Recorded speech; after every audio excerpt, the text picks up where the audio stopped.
Bonjour à tous, bonjour Florian Philippot. Bonjour. Est-ce que comme Marine Le Pen, vous avez trouvé étrange les visages, les chaises et les barbes des otages libérés mardi soir? Je trouve étrange qu'on ne puisse plus se poser de questions en France, voilà, qu'on essaie tout de suite de monter de manière totalement artificielle des polémiques. Alors je sais très bien que le PS et l'UMP préfèrent parler de polémiques, de pseudo-dérapages qui n'en sont absolument pas, ce sont des questionnements qu'on a le droit de poser, plutôt que de parler des sujets de fond.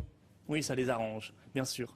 Oui, je trouve qu'on peut poser la question quand même de l'instrumentalisation à des fins politiques et électorales des libérations d'otages. Mais elle ne parle pas de ça. Elle ne parle pas d'instrumentalisation pendant l'interview. J'étais avec elle, elle en a parlé. Oui, bien sûr, mais c'est une question qui se pose. Est-ce qu'il ne faudrait pas laisser un minimum de temps aux otages de se retrouver, de retrouver leur famille, de se reconstruire, peut-être de souffler un petit peu, surtout qu'ils ne sont pas des habitués, des experts, évidemment, des caméras de télévision et des médias. Est-ce qu'on est obligé de transformer systématiquement en France les libérations d'otages en spectacle électoral, voilà, en émission de télé-réalité? Ça, c'est une mauvaise habitude française qui, en plus, est idiote parce que ça donne plus de prix à nos otages, à nos futurs otages. Évidemment, ça fait monter le prix. Et puis, évidemment, ça n'est pas très décent pour les otages et les familles des otages. On sait très bien que les gouvernements utilisent maintenant systématiquement les libérations d'otages à des fins électorales. C'est la question qu'a posée Marine Le Pen. Mon Dieu, si on ne peut plus poser cette question-là en France, alors on ne peut plus rien dire. Vous comprenez ce qu'elle a voulu dire, donc? Je comprends parfaitement ce qu'elle a voulu dire, voilà. Et vous avez trouvé étrange aussi, ces chèches, ces barbes? Qu'on laisse,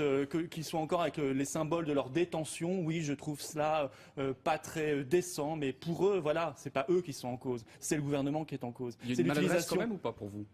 Il y a une maladresse dans le sens où certains ont pu croire qu'elle mettait en cause les otages. Et tout de suite, elle s'est expliquée. Voilà, elle est revenue sur ce qu'elle a dit pour expliquer. Elle a dit qu'il faudrait qu'il s'explique aussi, d'ailleurs, sur ce. On a demandé à avoir des éclairages. On en a eu quelques-uns, mais c'est vrai que pour l'avenir, arrêtons ces spectacles. C'est pas très digne. C'est pas très digne. Et tous ceux qui ont voulu parler, je crois, de dérapage se sont ridiculisés. Ou alors ils sont entrés sciemment dans la stratégie de communication du Parti socialiste et du gouvernement. Parce que le gouvernement utilise maintenant les libérations d'otages au bon moment, hein, quand ça l'arrange. Pour se faire un peu son beurre électoral et pour essayer de se mettre en avant.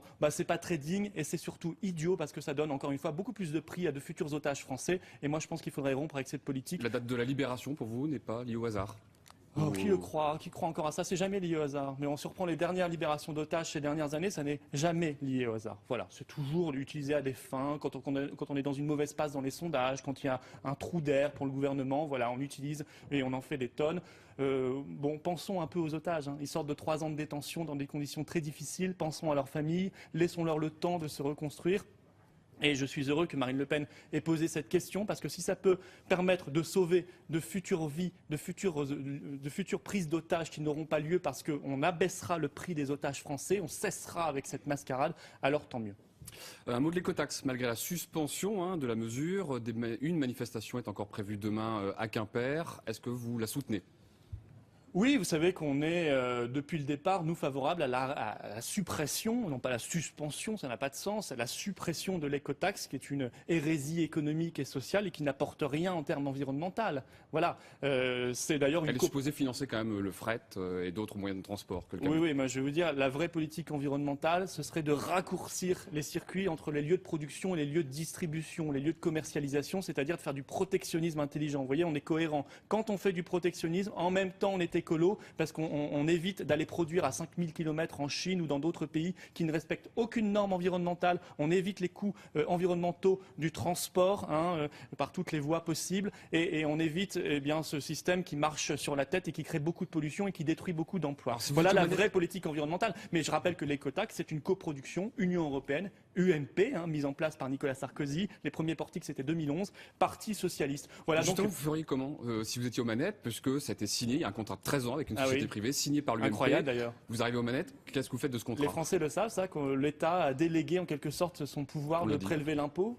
Il a délégué cela à une entreprise privée italienne qui percevrait chaque année à peu près 200 millions d'euros, un peu plus de 200 millions d'euros. C'est un coût de fonctionnement absolument abyssal sur l'argent des Français. Bon, écoutez, voilà comment ça marche le système UMPS aujourd'hui. Moi, je dis qu'il faut cesser avec cette politique.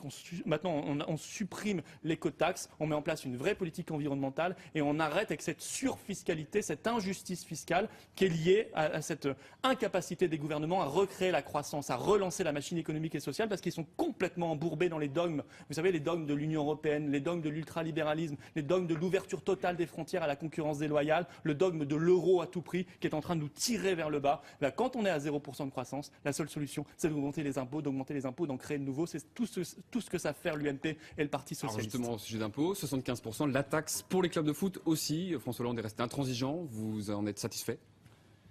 Quel courage, hein. Quel courage du chef de l'État. Non mais là encore une fois, c'est-à-dire que le chef de l'État maintenant reçoit les patrons de clubs de foot à l'Élysée et on en fait tout un cinéma pour se donner une impression de fermeté. Bon écoutez, oui, il faut appliquer cette taxe évidemment aussi aux clubs de foot. On ne voit pas pourquoi ils seraient exonérés de cette taxe, mais je crois que le gouvernement ferait mieux de s'occuper des problèmes des Français. Voilà, à tous ces petits retraités qui eux n'arrivent plus à boucler les fins de mois, à tous ces salariés qui n'en peuvent plus, qui voient les impôts arriver, à tous ceux qui n'ont aucune perspective parce qu'on reste coincé d'un modèle économique qui ne marche pas et donc qu'on augmente en permanence les impôts et la dette. Moi je dis changeons réellement de politique économique enfin. Et qu'est-ce que doit faire François Hollande aujourd'hui, après notamment la volte-face de l'écotaxe, de la fiscalité sur le plan épargne-logement par exemple? Eh bien je crois que François Hollande, vous savez, le président est nu parce que l'État est nu. Et la présidence Hollande, c'est un symptôme extrêmement visible, pénible, d'un phénomène plus profond, qui est plus ancien, qui est l'affaissement terrible de l'autorité de l'État, parce que l'État a délégué sa souveraineté. Donc il doit faire quoi aujourd'hui? Rebâtir un État digne de ce nom, qui puisse être un État stratège, qui puisse retrouver une autorité. Aujourd'hui, on a délégué la souveraineté de l'État, on l'a transférée à Bruxelles, on l'a transférée à Washington, on l'a transférée à Berlin, on l'a transférée dans ces féodalités et ce communautarisme qu'on a encouragé. Résultat, il n'y a plus d'autorité de l'État. On se retrouve avec un président de la République qui fait une intervention solennelle pour Leonarda. Vous voyez où on est tombé? Est-ce que vous imaginez le général de Gaulle faire cela? Non, vous ne l'imaginez pas plus que moi, parce que c'est impossible. Parce qu'à l'époque, il y avait une certaine fonction présidentielle et une autorité de l'État. Oui, dissoudre l'Assemblée nationale, revenir au peuple, parce que la crise est trop grave et qu'on ne peut la résoudre qu'en revenant au peuple. Et puis rebâtir l'autorité de l'État et donc l'autorité institutionnelle en retrouvant la souveraineté qui appartient normalement au peuple français, en la reprenant à l'Union européenne, la souveraineté législative, monétaire, territoriale, les frontières économiques et migratoires qui nous sont indispensables. Bref, rompre avec une politique UMP, PS, de délitement de tout ce qui fait l'autorité de l'État, de tout ce qui fait donc la République française. Merci beaucoup Florent Philippot d'avoir été notre invité. Bonne journée, bon week-end Thierry. Merci beaucoup messieurs, bonne journée.